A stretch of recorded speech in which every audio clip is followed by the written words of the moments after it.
Donc, je suis Tatiana Lambolez, la directrice de l'agence Altanar, une agence de production des artistes de Sibérie. On organise une conférence-concert à Enjoy Studio. Ce sera une rencontre avec deux chamans de Touva. C'est Nikolai Orjak et son fils Amir.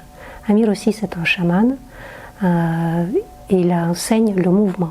Si Nikolai enseigne le son et la respiration, son fils enseigne le mouvement, qui vont présenter leur méthode de sagesse chamanique une. Ils vont certainement chanter, présenter le chant diphonique, le chant de guérison. Ils vont parler du chamanisme Touva. Quel est le rapport encore à garder le peuple Touva avec les traditions, les ancêtres, les esprits des ancêtres, avec la nature. Le chamanisme sibérien, parce que moi je suis originaire de la Sibérie, je côtoyais les chamans de Sibérie. Un système de pensée, un mode de vie, c'est un état d'esprit. Chez les peuples sibériens, tout le monde chamanise. Pour les peuples de Sibérie, considérer la nature comme un être vivant, en fait tout est vivant pour eux. Ils ont un rapport très personnalisé, très personnel,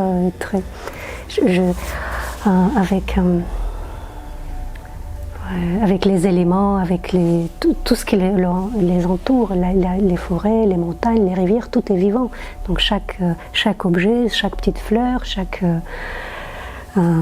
tout a un esprit pour eux, et d'où cette multitude de rituels. Je suis originaire de Bouriassy, la région qui se trouve au bord du lac Baïkal. Et quand j'étais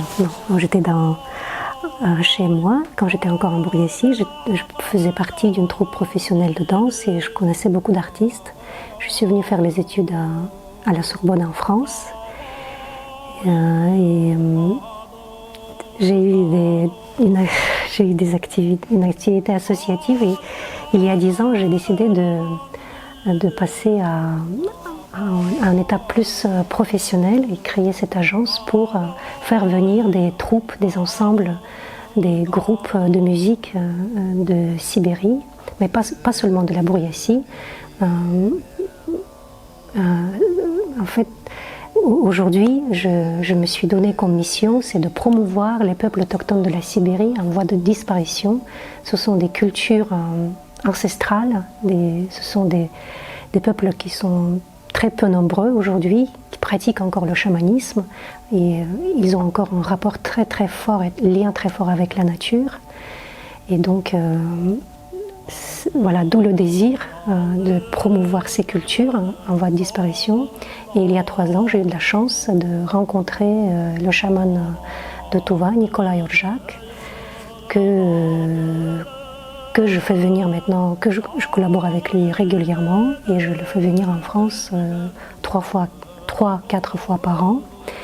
Et cette année, il va ouvrir même la filiale de Nikolai Orjak, il est l'auteur d'un système, d'une méthode de sagesse, d'une école de sagesse chamanique une, et cette année on va ouvrir la filiale de son école à côté de Montpellier. Et le but de notre événement qui aura lieu à Enjoy Studio le 22 septembre, c'est de présenter aux Orangeois, parce que c'est la première fois que j'organise un événement avec ce chaman à Orange, présenter leur culture, le chamanisme de Touva, leur école, et pourquoi pas ne pas partager et faire chanter les Orangeois, découvrir le chant diphonique qui est un soin en lui.